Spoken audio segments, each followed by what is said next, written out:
Critical Role reveals the secrets of Campaign 4's Soldiers Table arc in their first ever Tailgate. Let's go, baby, let's go! Before Critical Role spills the tea on their chaotic new series, why not take a second to hit those like and subscribe buttons to help us keep these videos coming?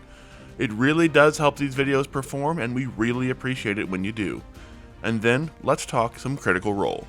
The entire Critical Role Soldiers table, including DM Brennan Lee Mulligan, but minus the incredibly busy Travis Willingham, sat down to answer some huge questions about Campaign 4 and their characters' stories so far. And we learned a lot about the characters who've been at the table for the last 3 months. With Wicander, we found out that Sam did in fact know that he was not a real cleric right from the start of the adventure, and that the ability to grow wings was in fact one of 3 class features he could have picked as a sorcerer, but the big reveal was the way Sam explained Wicander's feelings about his power, saying that even Wicander realized he was basically using stolen power from a tainted source and not miracles of faith, and that while he resolved to use his abilities for the greater good, he felt a deep shame every time he used them because of the source of it all. Also, Sam apparently created the tenets of the Candescent Creed so he wouldn't have to BS answers on the spot about a core part of his character. And then he handed it all over to Brennan, who really formed the full religion and even gave them a few redeeming qualities like Candle Feast and the Hospital to show that even corrupt religions have a few people like Wick in them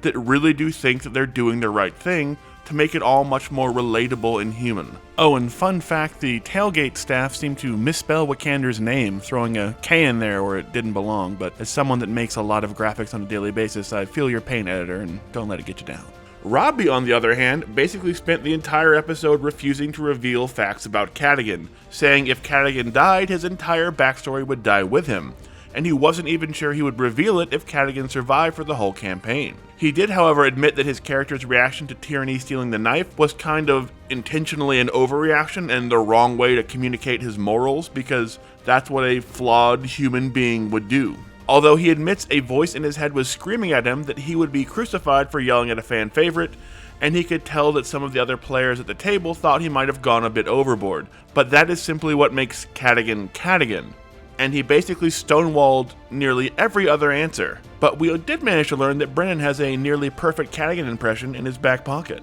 Laura revealed a lot of fun tidbits about Thimble, like how she disliked Wick because she had dealt with so much betrayal that she just couldn't accept that someone would just be so upfront and not two-faced, and she just assumed it had to be some kind of trick. But now she's grown to accept that Wick may just be a good person who is just poorly equipped to deal with the reality of the world, and she's kind of accepted it. We also found out that Thimble didn't really want to die, and that was not the reason she used those 2 death saving throws from the Desperate Measures rules, more on those later, as Laura just admitted that she just loves to gamble and she thought that the rewards outweighed the risks of the Desperate Measures mechanic. So she really just couldn't help herself. And while Thimble does not have a death wish, she does feel lost after killing Casimir and getting her revenge, and that sort of lack of purpose after the death of Casimir has lingered even as this first arc is concluded.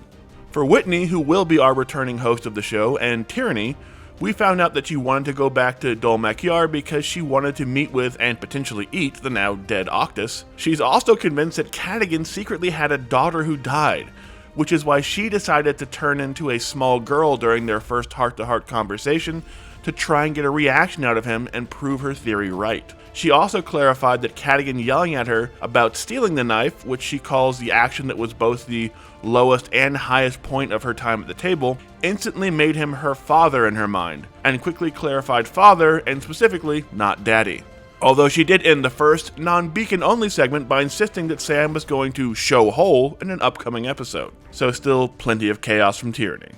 And from Brennan, we learned more about the full rules of his Desperate Measures system, which expends death saving throws that only come back after a long rest and are not removed by healing, and which also require the players to be bloodied, which you may remember from D&D 4th edition, is the state of being at or under half health. He also gave us a fascinating little blurb about Talison's character Bolaire, saying he was more afraid of Dispel Magic than a dagger in the dark, although later clarifying it would take more than a 3rd level spell to destroy an artifact of his power, and that of course once again Talison has come to the table with a character that is chock full of homebrew, personal, and class mechanics. So expect to see a lot more out of Bolaire when the schemers take the stage. Also, he did confirm that that knife is in fact not a vestige of Divergence, and he deeply regrets using that analogy, so no, Exandria is not spilling over into Araman, although Brennan realized his mistake almost immediately and vowed to stop using searchable terms from past campaigns to explain the workings of his new world.